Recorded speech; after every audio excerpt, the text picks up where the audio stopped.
자, 이어서 전략 포인트 넘어가 보겠습니다. 증권사 실전투자대회 우승, 강한 녀석들 2기 우승자 신상원 전문가입니다. 안녕하십니까? 네, 안녕하세요. 신상원입니다. 네, 시장에서는 호재보다는 부담이 될 수 있는 재료들이 더 많은 것 같습니다. 이틀 연속으로 좀 쉽지가 않은데요. 오전장 어떻게 보셨습니까? 네, 지수는 부진한데, 지루하고 부진한데 종목들은 활발하다 이렇게 표현을 해야 되는 오전, 어제도 그랬었고요. 계속 요즘 흐름이 그런 것 같습니다. 좀 아쉬운 거는 지수도 받쳐주면서 수급들도 좀 활발하게 이루어지는 그런 장이 와야 되는데 좀 약간 거래 대금도 주춤하고 그래서 최근에 한 2주 정도 이렇게 평균을 내보면 위축돼 있는 거, 시장은 계속 위축된 흐름으로 가고 있고 그 와중에서도 좀 이게 단발성 이슈가 좀 나오니까 또 우르르 쫓아가는 모습도 보이는 약간 뭐 우려스러운 그런 흐름들도 좀 보입니다.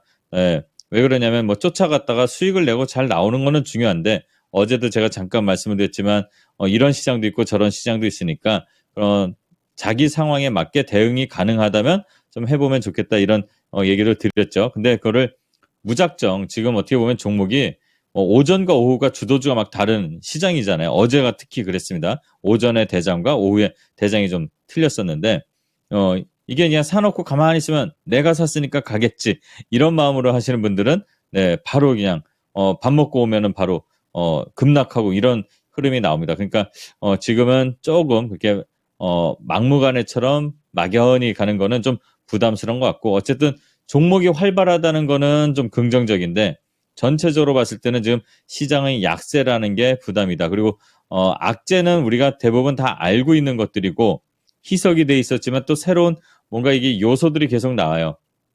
그게 이제 미국 시장도 그렇고 우리 시장도 그렇고 유가인가 유가인 것 같습니다. 지난주에도 말씀드렸고 또 지난주에 이제 오랜만에 유가가 좀 많이 부담스러운 가격으로 왔기 때문에 말씀드린 것도 있고 뉴스 플로우에 계속 돌아가는 것도 있는데 일전에 이제 유가가 한 두 달 전부터 좀 오르락내리락 하는 거가 좀 눈에 가시거리다 이렇게 말씀을 드렸는데 그게 이제 드디어 뭐 90달러를 돌파해서 92달러 네, 이렇게 좀 돌파한 것들이 미국 시장 그리고 우리 시장에 좀 부담이 됩니다.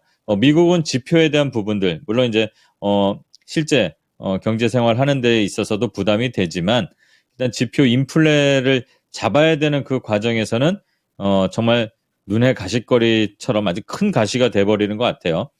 일단 지표가 숫자로 잡히는 것들이 점점 부담스럽게 나올 수밖에 없는 그런 흐름으로 가는 것 같습니다. 그래서 미국 시장도 좀 주춤주춤하는 것 같고 그 영향을 좀 우리 시장은 계속 받을 수밖에 없고 그런 흐름들이 갑니다. 그리고 미국에서 이제 어제 좀 약간의 뭐 빅 이벤트라면 빅 이벤트죠. 애플의 이제 그 신제품 아이폰 15가 발표됐는데 물론 그 전에 찬물에다가 얼음까지 타갖고 중국이 좀 네, 기대를 확 낮춰버렸어요. 네. 근데 이제 예상보다도 좀 다르게 나올 그게 아니라 예상과 조금 다르게 나온 게 뭐냐면 가격은 그대로 나오고 네, 저는 가격을 솔직히 좀 올릴 거라고 예상을 좀 개인적으로 했었는데 이렇게 되다 보면은 매출에 대한 부분이 중국 쪽이 조금 낮아질 수밖에 없으니까 금액 자체가 이제 좀 규모가 좀 성장하는 데는 좀 부담스럽다 이런 것들이 좀 반영이 된 것 같아요. 그래서 애플에 좀 약간 실망스러운 반응들 나오고 그랬는데 일단은 이거는 아직 모르지만 다음 주에 이제 출시가 되면서 그 매출이 잡히는 게 좀 봐야 될 것 같아요.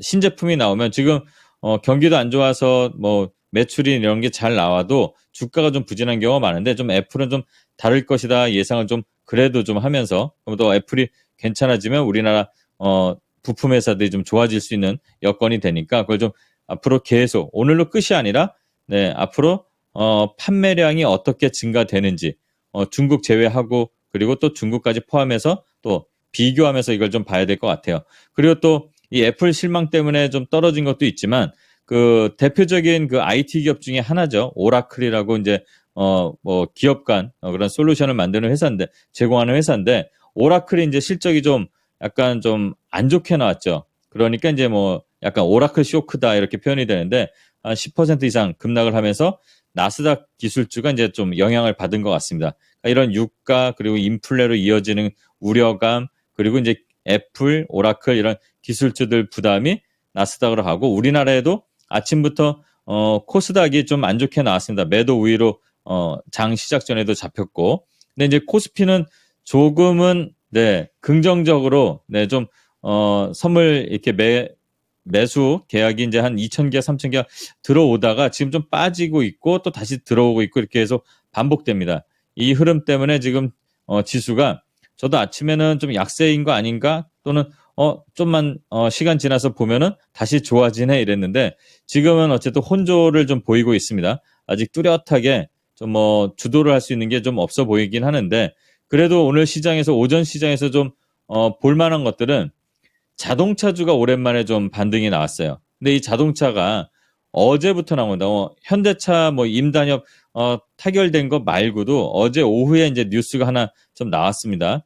현대차, 도요타 전부 테슬라식에 만드는 그 셰시를 일체화하는 거에 꽂혔다 그래갖고 기가 캐스팅이다. 또 회사마다 좀 이름은 좀 다르지만 메가 캐스팅이다 이러는데 현대차는 하이퍼 캐스팅이라고 해서 등록을 했나 봐요.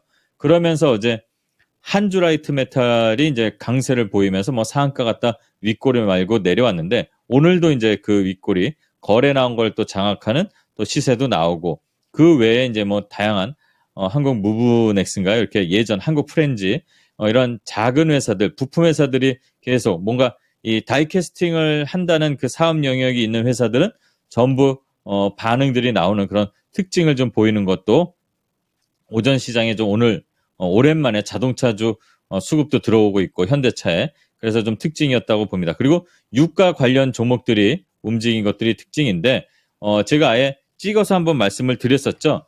흥구석유, 중앙에너비스, 그다음에 한국석유 그리고 이제 그 외에 GSE라든가 이런 에너지 관련 종목들 반응하는 애들이 꼭 항상 이게 패턴들이 계속 있습니다. 이번에 처음 움직이는 게 아니죠. 예전에도 유가 상승할 때 제일 먼저 움직이는 것들은 중앙에너비스나 흥구석유 같은 이런 작은 애들 그리고 유동 물량이 좀 적은 애들이 강하게 거래 들어오면서 움직이는데 이거는 이미 지난주에도 말씀드렸기 때문에 이런 것들을 쫓아가고 그럴 게 아니라 이거를 좀 재밌게 좀 보고 좀 진입을 하신 분들은 이제 약간 차익 실현도 좀 나와야 되는 구간 아닐까 이 말씀을 한 번 더 드리면서 조심하시라는 말씀, 경계를 그래도 갖고 대응하라는 말씀을 참고로 더 드립니다. 이런 것들이 좀 움직였고 그다음에 지금 종목들 섹터들이 작은 것들이 움직이고 있는 것 중에 하나가 또 요소수 관련입니다.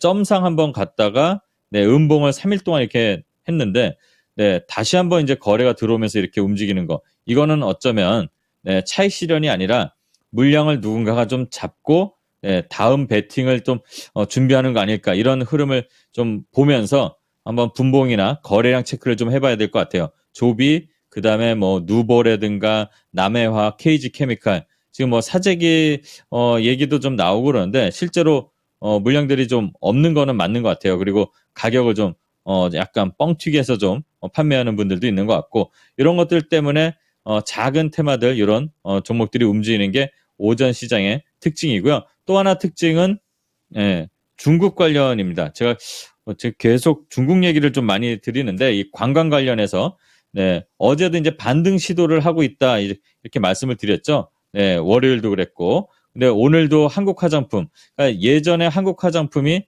제일 먼저 상한가를 갔습니다.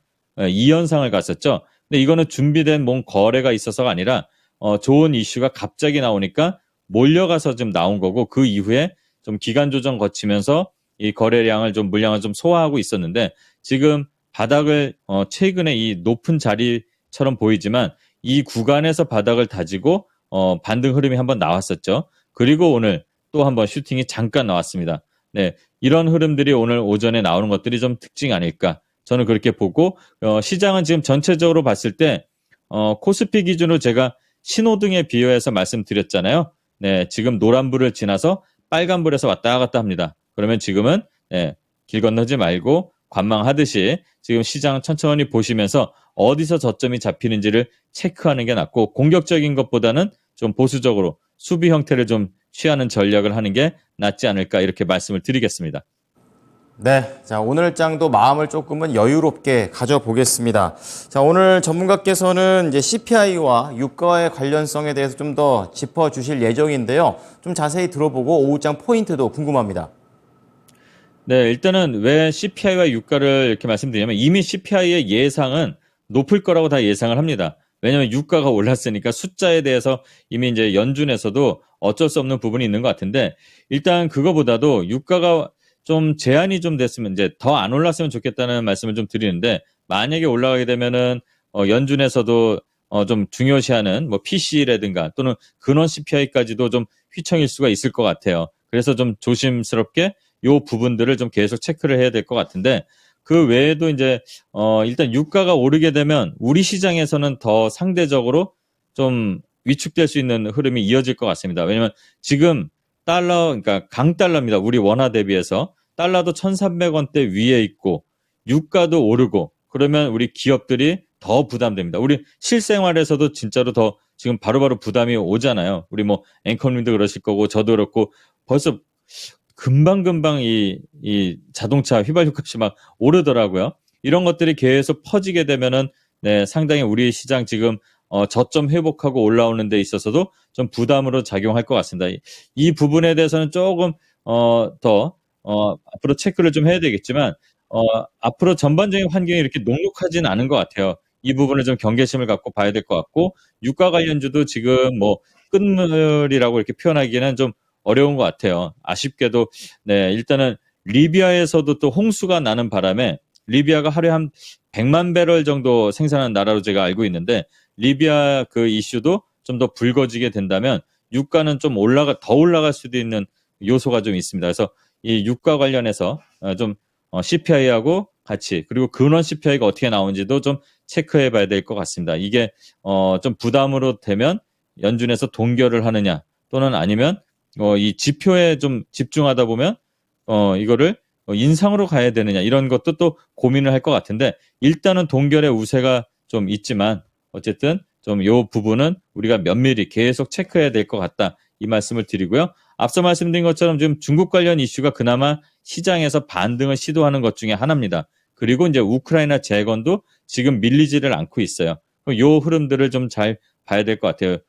중국 관련해서는 지금 제주도하고 중국의 그 직항기가 15편 증편한다고 합니다. 그리고 어제도 그제도 계속 말씀을 드렸지만 지금 실제 유커들이 와서 명동의 특정 매장, 뭐 브랜드 5배 이상 매출이 올라가고 있다 이런 것들이 계속 잡힙니다. 네, 요것도 한번 살펴보면서 계속 지금 흐름이 계속 섹터에서도 대장들이 바뀌고 있어요. 화장품에서도 어떨 때는 한국 화장품, 어떨 때는 뭐 코리아나 이렇게 돌아가고 있는데 오늘 지금 반응이 가장 빠르게 나온 거는 한국 화장품이었습니다. 요거 보시면서 한번 체크해 볼 필요 있고요.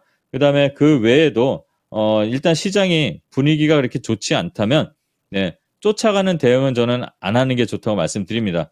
그래서 한번 심리적으로 안정을 하시라고 말씀을 드리자면 이런 시장에서는 쫓아갈수록 수익은 조금씩 멀어지고 네, 기다리면 손실은 줄어든다. 이거를 꼭 알고 대응하시면 됩니다. 2,500 이탈할 수 있습니다. 우리 얼마 전에 이탈한 거 그거 다 지금 소화하고 우리가 왔었으니까 요 생각을 좀 해보면서 식사도 맛있게 하시고 오늘 같은 날 더 맛있게 식사하시기 바랍니다. 네. 자, 계속해서 여유로움을 강조해 주시네요. 잘 방어적인 전략으로 가보도록 하겠습니다. 자, 오늘 추천주 바로 들어갈게요. 어떤 종목입니까? 네, PJ전자라는 회사입니다. 네, 이 회사는 이제 전자제품 생산 전문하는 회사고, 그 뭐 EMS라고 이제 하는데 그 사업을 이제 영위하고 있습니다. 제너럴 일렉트릭이죠. 지멘스 브랜드로 이제 국내에 판매되는 그 초음파 진단기를 전문 생산하고 있고요.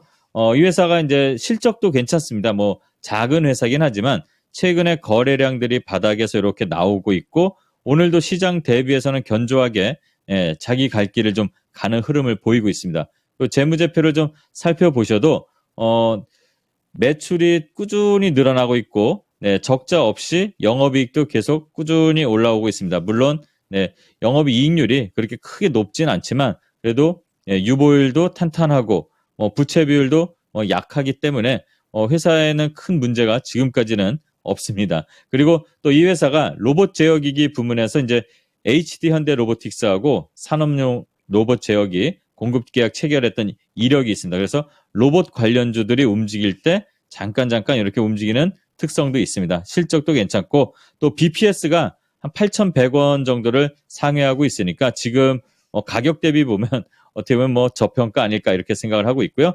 손절가는 6,400원 그리고 목표가는 8,300원을 1차로 설정하고 천천히 서두르지 말고 대응해 보시면 괜찮을 것 같습니다. 네. 자, 힘든 장에서도 종목 좋은 거 알려주셔서 감사합니다. 고맙습니다. 감사합니다. 신상원이었습니다. 네, 지금까지 투자 판단에 도움이 될 수 있는 정보를 제공해 드렸습니다. 하지만 특정 종목의 상승과 하락을 보장하지는 않으니까요. 참고해 주시기 바랍니다. 오후장 힘내십시오. 고맙습니다.